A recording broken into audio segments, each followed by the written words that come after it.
तुम्हारी जगदास क्या बात है?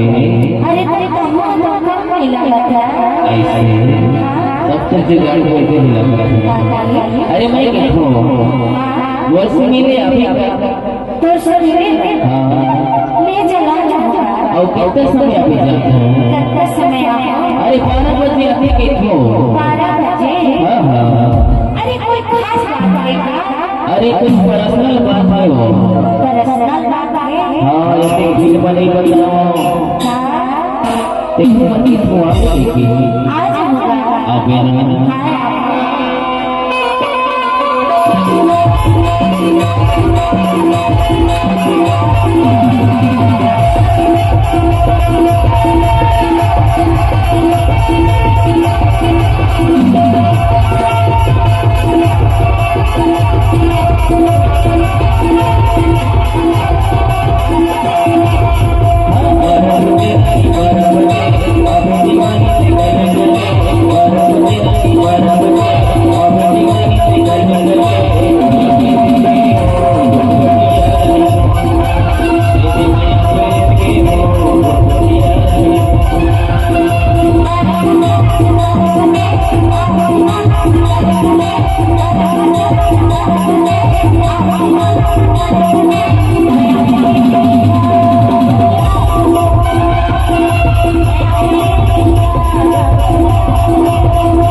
असं